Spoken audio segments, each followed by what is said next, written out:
আজকের যিনি আমাদের গেস্ট, যাদেরকে সাথে নিয়ে, জানেন আমি অনেক শ্রদ্ধা করি আপনাদের যারা সনাতন ধর্মে বিলংস করেন। আপনার শাখা থেকে আমার মনে হচ্ছে আপনি সনাতন ধর্মে বিশ্বাস করেন। সবাই অনেক মানুষ আছে আপনাকে হয়তো কাছে এসে দেখতে পারে না, মোবাইলের মধ্যে হয়তো ভিডিওতে দেখে, কিন্তু আমার সৌভাগ্য ছিল না। আমার সবসময় ইচ্ছা ছিল আপনাদেরকে, অঙ্গন আপুকে, জুয়েল ভাইকে তো আমি এখন দেখতে পাইনি। জুয়েলের জন্য দোয়া। আমার ভাতিজার একটু শরীর খারাপ, আমার মনে ঠিক হয়ে যাবে। জুয়েল এখন ঢুকে যাবে। ও জানেন আপনাদের জন্য কি পরিমাণ ডেডিকেটেড, বিশ্বাস করেন। ও বেচারা হসপিটালে, তার মধ্যে ওখান থেকে পাগল হয়ে গেছে যে কখন কত তাড়াতাড়ি এসে আমাদের সাথে অলরেডি ঢুকে গেছে। আপনাদের অনুষ্ঠান আমি প্রায় 10 বছরের কাছাকাছি আমি শুনি। আমি যখন নেটে পাই না, আমার তো মোবাইল, আমি তো এফএম এ শুনি, যখন আমি পাই না অলরেডি জুয়েল প্রোগ্রামে অলরেডি চলে আসছে। এত কিছুকে কষ্ট হয়, কিছুকে সবকিছুকে পেছনে ফেলে সে আমাদের সাথে অলরেডি জয়েন করে ফেলেছে। জি, তারপর আমি সব সময়ের জন্য আমি অপেক্ষায় থাকি যে কখন শুক্রবার আসবে, আমি শুনতে পাবো, আর কোনোদিন কি আমি পারবো আপনাদেরকে সামনাসামনি দেখার। তাই ভগবান সেটাই করলো হয়তো দেখানোর জন্য।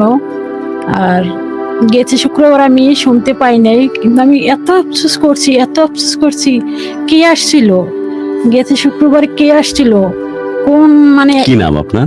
আমার নাম অপর্ণা রানী দাস। অপর্ণা রানী, অনেক অনেক শ্রদ্ধা। আর আমি বারবার বলি, আমি বহু শ্লোক মুখস্থ করে রাখছি আমার শুধু ওই বোধ থেকে না, আমার দরদ থেকে, যে সনাতনী এই যে ব্যাপারগুলো আছে, এই যে আপনার চোখের দুই কপলের মাঝখানে টিপ। বাবজান, আমার ভাতিজা কেমন আছে? কিন্তু আই এম রিয়েলি অনার্ড এবং রিয়েলি গ্রেটফুল যে সঠিক হাতেই এই প্রোগ্রামের দায়িত্ব আছে, যে ভাতিজাকে এই অবস্থায় রেখেও তুমি টাইমের মধ্যে প্রোগ্রামের মধ্যে হাজির হয়ে গেছো। খুব বাংলাদেশের মধ্যে এই ধরনের ডেডিকেশন এন্ড ওয়ার্ক আমার মনে হয় খুব কম দেখা যায়। অপর্ণা রানী দাস তোমাকে দেখতে চাচ্ছিল, কিন্তু সে অলরেডি দেখে ফেলেছে। আমি বলছিলাম যে কপলের মাঝখানে টিপ, এই স্মৃতির সিঁদুর, এই শাখা জানান দেয় প্রতি মুহূর্তে যে কি পরিমাণ ভালোবাসা এবং শ্রদ্ধায় তার ভালোবাসা মানুষের জন্য সে ডেডিকেটেড। সেটা আমাকে কিন্তু দারুণভাবে প্রভাবিত করে। অপর্ণা, শুনতে চাই আপনার জীবনের কথা। আপনাকে আমরা সবাই অনেক ভালোবাসি। বিশ্বাস করেন, এটাই না এক না, অনেক ভালোবাসি। আমি অসম্ভব রকমের মানুষকে ভালোবেসে পাগল হওয়া মানুষ, যে কোনোভাবে বিশ্বাস করে না কোনো ধর্মের কারণে কোনো সেপারেশন আসতে পারে। কি যে শ্রদ্ধা আপনাদের প্রশ্নে।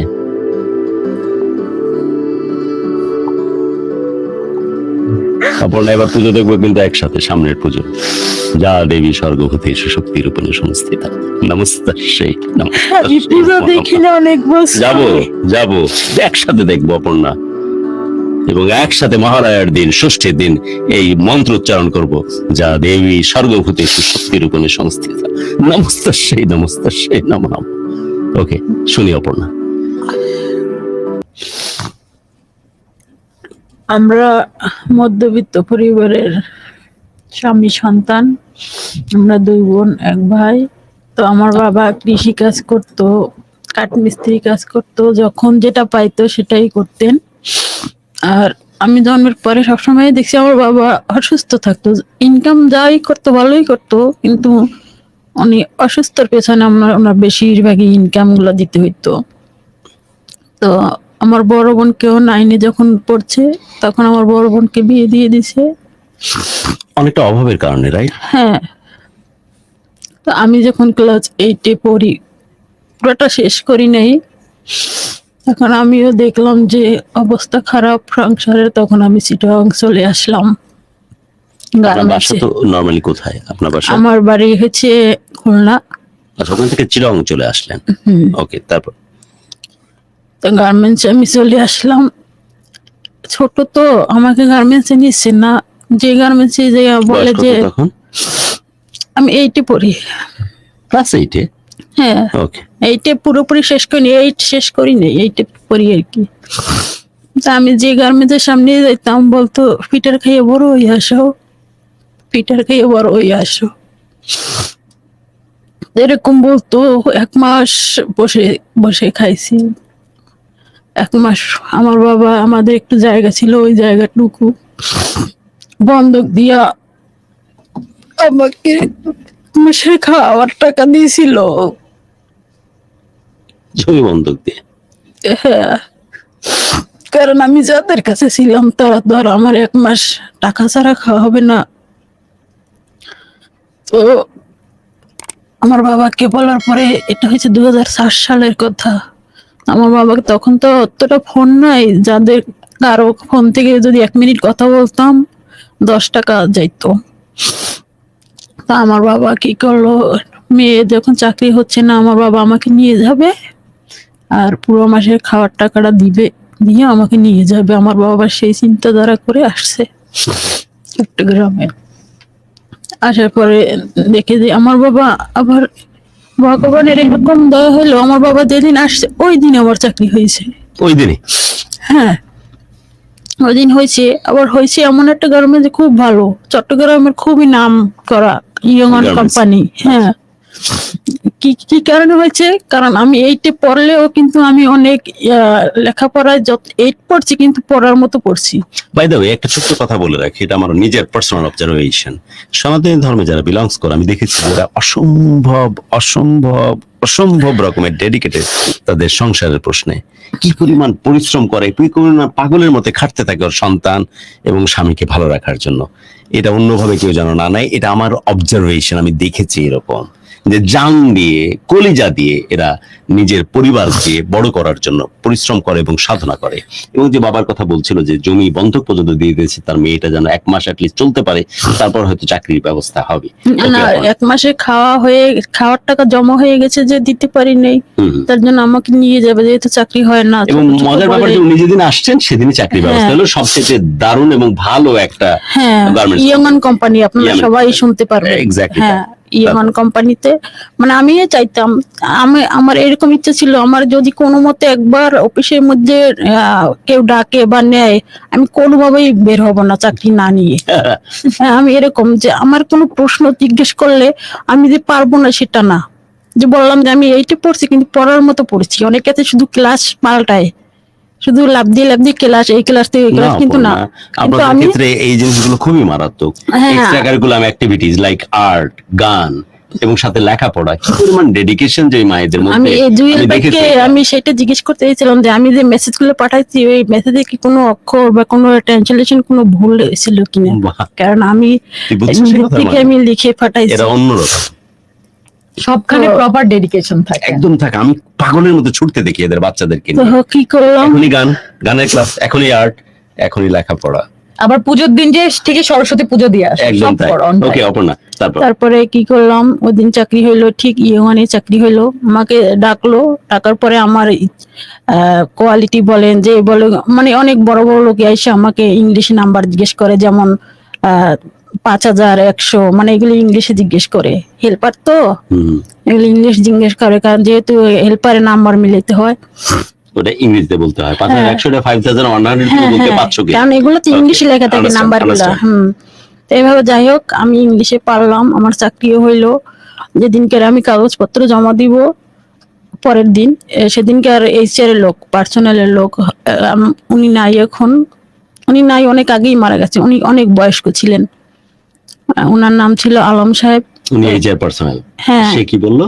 তো আমি যখন কাগজপত্র জমা দিতে গেলাম, ওখানে 18 বছর আগে কাগজপত্র মানে কারো চাকরি হবে না। তা আমি ওখানে ওরকমেরই আমরা বাড়ির থেকে কাগজ রেডি করে নিয়ে আসছি। 18 প্লাস, হ্যাঁ, কিন্তু কত 18 হয়নি। না, উনি আমাকে দেখে আমার দিক তাকাইয়ে বলতেছে, তোমার বয়স 18? তোমার বয়স কত বলো?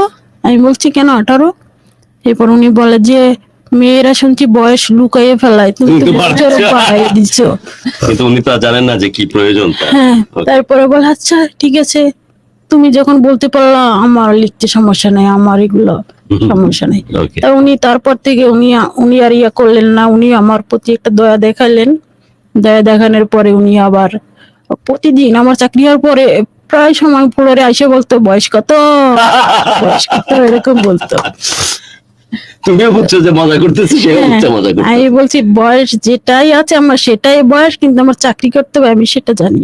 আহ, তো আমাকে স্যালারি ধরলো ভালোই, চাকরি করতেছি। বাবা কি আমার বলেছিলেন? বাবাকে, একটা confirm হ্যাঁ, হলো। আমার বাবা কান্না করে দিতে হাউমাউ করে, আমার বাবা বলে কি ইস, কয়?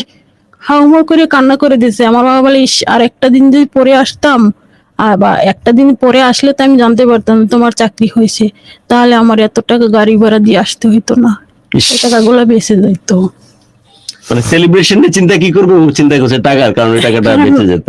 আহা, কারণ যে আমাদের দরকারই তো প্রত্যেকটা টাকা। পয়সা ইম্পর্টেন্ট, যে কারণে তোমাদের শ্লোক কি সুন্দর শ্লোক, পিতা ধর্ম পিতা স্বর্গ পিতরি পরমন্তপ পিতরি পিতিমা পন্ডে প্রিয়ন্তে সর্বদেব জন্ম জন্ম হইছে স্বর্গাদপি করিয়সি। সে বাবা তো এভাবে ভাববেই। আমার বাবা আমার মৃত্যু আমি দেখতে পারিনি। আমার বাবা এত ভালো, আমার কপাল এত খারাপ। যাই হোক, আমি চাকরি করতে থাকলাম। আমাকে অনেক কষ্ট হয়, দাঁড়ায় দাঁড়িয়ে চাকরি করতে হয়, অনেক কষ্ট। তাও আমি হার মানিনি, আমি চাকরি করতেছি। তারপরে লাঞ্চ টাইমে অনেক সময় লাঞ্চে দিতাম না, বলতাম যে লাঞ্চ টাইম আধা ঘন্টা গেলে আমি মেশিন শিখতে পারবো না, লাঞ্চে দিতাম না।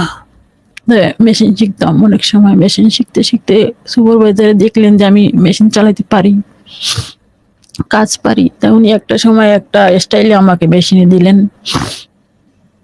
দেওয়ার পরে স্যালারি বাড়াচ্ছে না, মানে ওনরা চাচ্ছে যে ইয়ংআনের কাজ তো অনেক ক্রিটিক্যাল আছে, ওনরা দিচ্ছে না, স্যালারি বাড়াচ্ছে না, দেখে আর একটু চালু হইতে হবে। এরকম করতে করতে 6 মাস হয়ে গেল। 6 মাস পরে আমাকে স্যালারি বাড়লো। কিন্তু এই যে চাকরি নিলাম, ইয়ংআনে ঢোকার পরে কয়দিন, 2-3 মাস পরে একটা ছেলে আমাকে খুব পছন্দ করতো। উনি আয়রন ম্যান তো ছিলেন। অ্যাকচুয়ালি বয়স কত তখন? তখন আমার বয়স তখন 13ই বলবো, 13-14 13-14। এরকম। কারণ আমাদের বাড়িতে তুমি আমার তো অনেক লম্বা টম্বা মানুষ, মানে সুদর্শনা ছিল, হ্যাঁ। অনেকে হয়তো পছন্দ করতো বিষয়টা। না, আমাকে হয়তো লম্বা চওড়া দেখে আমাকে পছন্দ করতে, চেহারা দেখি তো আর পছন্দ করার কোনো ওয়ে নাই। কিন্তু এই কেমনে বলো এই কথা? কারণ কত সুন্দর মিষ্টি, নাক, কি সুন্দর কত মিষ্টি মুখ, দেখতে মাশাআল্লাহ। তুমি। আর বাংলাদেশের পার্সপেক্টিভে এই ধরনের হাইট সাধারণত মেয়েদের মধ্যে দেখা যায় না। ওটাই। যাই হোক, তারপরে ও পছন্দ করছে ছেলেটি। হ্যাঁ, ওই ছেলেটি তোমার চেয়ে বড় ছিল নাকি, না তোমার সমান বয়সের? না ও বড়ই ছিল। ওকে, ও আমার সুপারভাইজার থেকে- ছিল নাকি হেল্পার? না, উনি আয়রন করতেন। আয়রন করতে। ওকে, ওনার বাড়ি আমাদের সে দেশে। পছন্দ করছে। কি নাম ওর? ওনার নাম হয়েছে অসীম। অসীম। ওকে, তো কি করলেন, পছন্দ করতেন উনি সবসময়, অনেক দিন ধরে শুধু পছন্দ নিজের মনের মধ্যে রাখতেন। আর আমি তো জানতাম না যে উনি আমাকে পছন্দ করেন। আমি তো আমার মতোই চলতেছি, আসতেছি যাচ্ছি, আমার মতো করে চলতেছি। তো একদিন উনি আর থাকতে পারতেছিলেন না। আমাদের ইয়ন কোম্পানির একটা বছরের অনুষ্ঠান হয়, তো উনি অনুষ্ঠানের দিন উনি একটা ডিসাইড করলেন যে এই অনুষ্ঠানের দিন ওকে একটা ফুল দেব আর বলবো, আর ওয়েট করবো মনে না। আপনাকে হ্যাঁ, আর ওয়েট করবো না, আমি বলবোই, কারো সাহায্য নিয়ে বলবো না, নিজেই আমার বলবো। ভালোবাসা আমিই বলবো। হুম, তো উনি সেটাই করলেন। তো আমাদের ইয়ংআনে আবার পিকনিকে যেদিন হয়, অনুষ্ঠান হয়, পিকনিকের আগের দিন একটা মিনা বাজার বসে, অনেক কিছু নিয়ে বসে। ইয়ংআনে অনেক বড় গ্রুপ তো, হুম। অনেক কিছু, মানে স্টেজ সাজাইতেই 1-1.5 লাখ টাকা খরচ করে শুধু স্টেজের মধ্যে। তারপর পুরো খানা খরচ 15 টাকা কারোর থেকে নিত না। তার আগে আবার মিনা বাজার, অনেক কিছু, অনেক সিস্টেম ছিল। তো উনি একটা ফুল কিনে আমাকে, ঠিকই যেভাবে উনি মনে ভাবছেন সেটাই করলেন। আমি ফুলটা নিয়ে জাস্ট আবার ফেলে দিয়া, হ্যাঁ? উনি যেভাবে দিছে ওভাবে ধরে ফেলে দিয়ে আমি আমার, আর যার সাথে আমার কলিগ আছে তাদের সাথে যাই আমি বসে থাকলাম। কেন বন্যা ভাল লাগেনি তারে? কারণ আমি তো জানি না উনি কেন ফুল দেবে, এত মানুষ, ইয়ংআনের মধ্যে এত মানুষ আছে, উনি আমাকে কেন ফুলটা দিলেন, এটা বুঝা হয়নি। ওটা আমার বোঝার মতো আমার তখন বয়স ছিল না। অনেক ছোট আর তো। তাও তো আমি ওইসব ধ্যান ধারণা, আমি একবার বলছিলাম একজনকে, আর একজনকে ছিল পছন্দ আমার করতো, তো ওনাকে বলছে আমি চট্টগ্রামে বিয়ে করতে আসি নাই, আমি টাকা ইনকাম করতে আমার আসছি, সংসারকে বাঁচাতে আছে। আমি আমার বাবার পাশে দাঁড়াইতে চাই, আমার বাবা অসুস্থ থাকেন। আমাকে একটু 2 মিনিট সময় দিবা অপর্ণা? ওকে, আচ্ছা, কোন দিকে যাব আমরা? আমি নাম উল্লেখ করেই বলি, শিরিন শিলা। এক পাগলে চান্স নিয়েছে, মেয়েটাতে চেপে দিচ্ছে, আবার ওকে ক্লোজলি পাশে ধরে তুমি আমার মায়ের মতো, তুমি আমার খালার মতো বলে চুমাও দিচ্ছে। আশ্চর্যজনক ব্যাপার যে এই ভিডিওটা যখন মেক করা হয়, ক্যামেরা কিন্তু ছেলের হাত দিয়ে না, শিরিন শিলা বা তাদের মানুষজনই কিন্তু ক্যামেরাটা ভিডিও করেছে। আর এটা যদি সত্যি আপত্তিকর হয়, তাহলে উচিত ছিল এই ভিডিওটা ডিলিট করে দেয়া, আপলোড না দেয়া। পাবলিশ না করা পাবলিশ করেছে। তার মানে এই এতটুকু বিষয় আমরা আমাদের মধ্যে মিনিমাম ইন্টেনশন কাজ করতেছে। দেয়ার ইজ মিনিমাম ইন্টেনশন যে কিভাবে মানুষের কাছে বিখ্যাত হওয়া যায়, পরিচিত হওয়া যায়। তার মানে নেগেটিভিটিকে পুঁজি করে কিভাবে বিখ্যাত হওয়া যায়, নেগেটিভ মার্কেটিং এর মাধ্যমে কিভাবে নিজেকে ভাইরাল করা যায়, নিজের মার্কেটে ওজন করা যায়, ঠিক থুতু ঘৃণা এসবের জন্য। তো এদেরকে নিয়ে আমরা ব্যস্ত থাকবো, নাকি এই ধরনের মানুষকে নিয়ে ব্যস্ত থাকবো যে 12-13 বছর বয়সে নিজের পরিবারকে বাঁচানোর জন্য নিজের সমস্ত কিছুকে, নিজের ভালো লাগা মন্দ লাগাকে ত্যাগ করে পরিশ্রম করতেছে, কষ্ট করতেছে। কারো কল্পনার মধ্যে জানা আছে কিনা জানি না যে আমি অনেক দিন কাছ থেকে দাঁড়িয়ে থেকে জিনিসগুলোকে দেখেছি যে গভর্নমেন্ট সেক্টর স্পেশালি যে ইনিশিয়াল পদে যারা ঢুকে, যারা হেল্পার হিসেবে কাজ করে, ঘন্টার পর ঘন্টাকে দাঁড়িয়ে থেকে কাজ করতে, এটা কত বেশি কষ্টে। এবং এই যে ঘটা, এই ঘটাগুলো পুরো, যেটা কিন্তু জিমে পড়া ঘটা না বেটা, কষ্ট করতে করতে ঘটা। এই যে কালো, এই যে এটা ছাপে ব্ল্যাক হয়ে গেছে এবং ঘটা পড়ে জায়গাটা বসে গেছে। এই মানুষগুলো শ্রদ্ধা করব, নাকি ওই মানুষগুলোকে নিয়ে চিন্তা করব, তাদেরকে নিয়ে বিখ্যাত করব, তাদের গল্প করব যে একটা পাগল অথবা পাগলের ভান ধরেছে এরকম বেয়াদব নোংরা টাইপের ছেলে, আর একটা মেয়ে যে আবার অনেক বেশি বিখ্যাত হওয়ার জন্য ওই ছেলের সাথে ইন্টিমেটেড একটা পিকচার চাইলে ডিলিট করতে পারতো, বাট ওটাকে শোকেসিং করতেছে মিডিয়াতে, যাতে করে ওকে সবাই জানে এবং চিনে এবং মার্কেটে ওর ওজন বাড়ে বা দাম বাড়ে। এই ফকিন্নি দিনে ভাববো নাকি অপর্ণাকে আমি প্রণাম করি। ভালোবাসার বাংলাদেশ।